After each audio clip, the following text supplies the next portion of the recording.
Hey everyone, John here. Today we're going to be looking at Daggerheart, something completely different from what we normally do.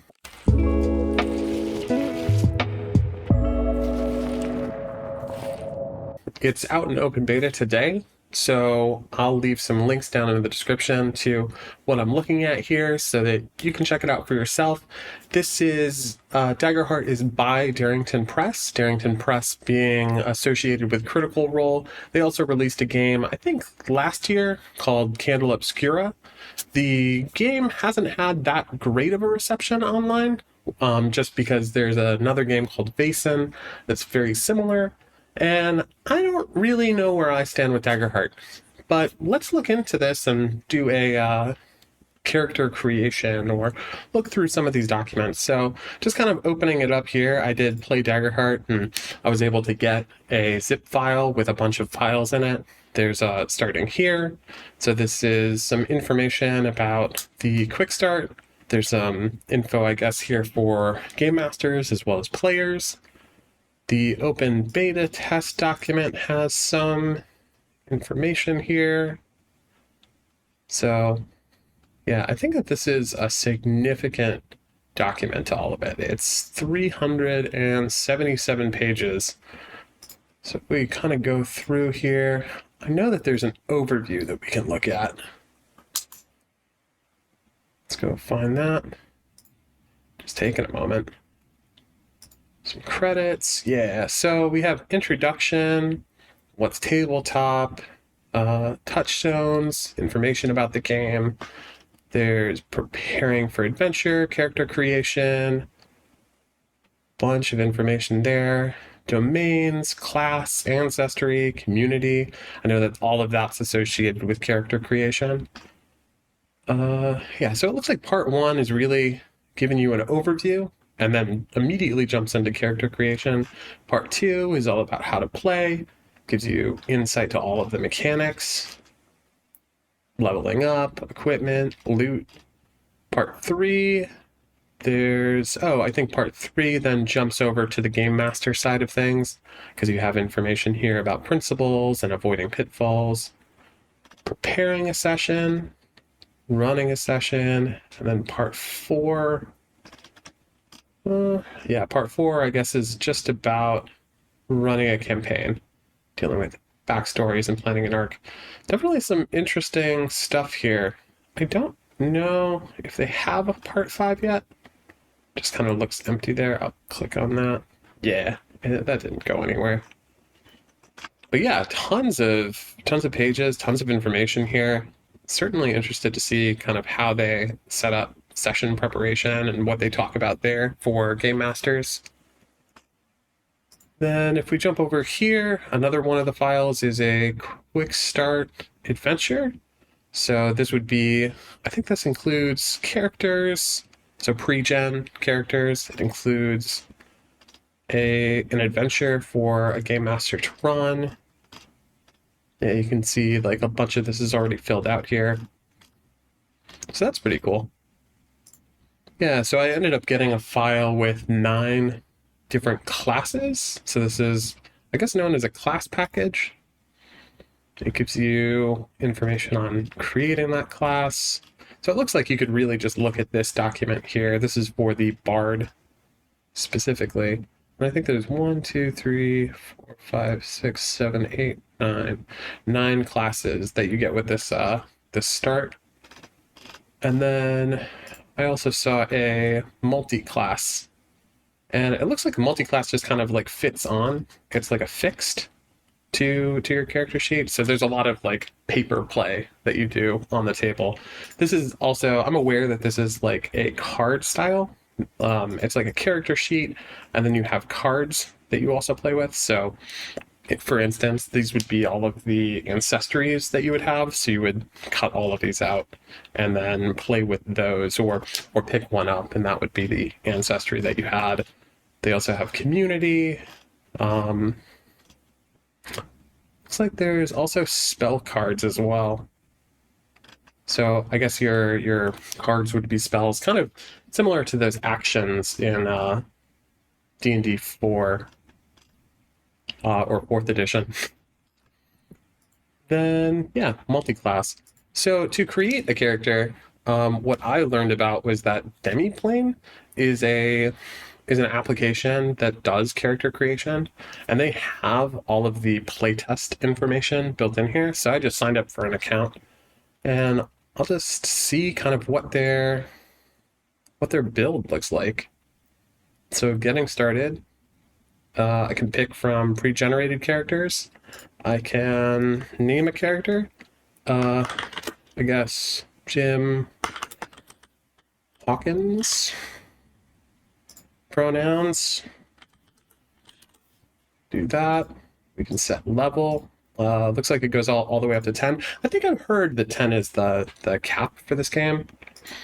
I can also pick a portrait. It looks like all of these portraits are based on ancestries or maybe classes and ancestries. And then I can begin. Oh, that's cool. So it gives me information here about, well, it did. Is that it? Yeah. So if you do that, it tells me kind of what the ancestry and community is. So ancestry reflects lineage, impacts the physical look, and community informs culture that they grew up in. So physical location, values, and goal. So I guess I can pick an ancestry. So I know like this is where you get like the fawn, for instance. Oh, and it shows the card right there and gives you insight to that. So we'll just pick fawn and then see what the communities are. So like Ridgeborn here. There's also Loreborn. Begin a community means you brought up in a place favored for strong academic and political prowess. And it looks like you get some kind of advantage here with this well-read thing. So I'll just go ahead and do that for Loreborn. Jump forward. Okay, here's all of the classes. I don't really know what Midnight and Grace mean. Or like Blade and Bone, Arcana and Might. So it looks like there's specific things here for classes. I think this fawn is a... Let's actually see some of these spells. So I'll pick a sorcerer.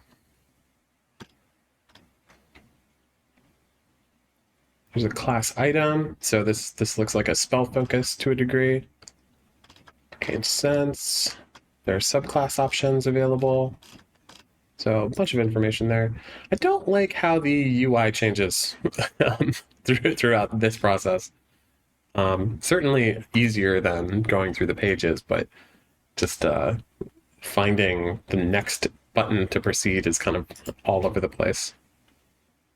Subclass. Oh, so you pick that immediately? So Primal Origin. What does that do? Sorcerer Primal Origin. Spellcast Instinct. And so, yeah, it looks like that gives bonuses. There are traits here. Let's read a little bit more here. These values reflect natural trained ability. Okay. So there's suggested traits.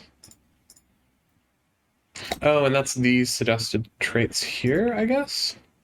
Or I could manually affix them. I'll just go with the predefined ones. I choose armor. Looks like I get starting weapons. Or starting items, that is. Let's look. I think for a sorcerer, glowing rings sound pretty cool. Oh, very close. So agility and very close. So this looks like what trait the weapon feeds off of in order to do more damage, and then it looks like they're using distances. So like close, very close. With no, not a halberd. Oh, I can pick two. So maybe Oh, there's suggested as well. So a dual staff. And I don't want the halberd. I guess a arcane gauntlets sound pretty cool. Although that uses strength. Certainly not trying to power game here, so I'll just go with those.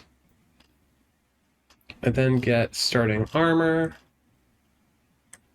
I don't know if there's any disadvantage here. It has a suggested, though, for breastplate armor. Kind of interesting for a sorcerer to have that kind of thing. Then take starting inventory. So I get to choose 2 of these. There's stamina and health. I'll take stamina and... Oh, and then this is that spell focus. So I'll take a Whispering Orb. Sounds fun. And then last, there's those domain cards. 4 building blocks. Consist of Arcana, Blade, Bone. Yeah, so this looks a lot like what I saw on classes already. And it looks like it gives abilities. You have advantage in attempts. Yeah, so pick and pull. I'll grab that. And then wall walk. Probably not wall walk. Rune ward. A deeply personal token or trinket. Yeah, I'm only seeing Midnight and Arcana, so I think that's the limitation that you have when you pick a class, is that you only have, for instance, I pick Sorcerer, so I only have Midnight and Arcana. So I'll go ahead and pick that. Next is experiences. So specifying clothes, eyes, body, color. So a lot of the defining what the character looks like. Backgrounds. So it gives you these 3 questions that you can answer to give your character kind of kickstart that background process. Generate experience. Enter experience. Strange. I don't understand this. Experience is one of the core ways you'll express your character's backstory. Oh, so they like make it a mandatory thing? Or I guess this is how I would level up as a character. So went on a walk. We'll just do 2 on that, I guess. And what a neat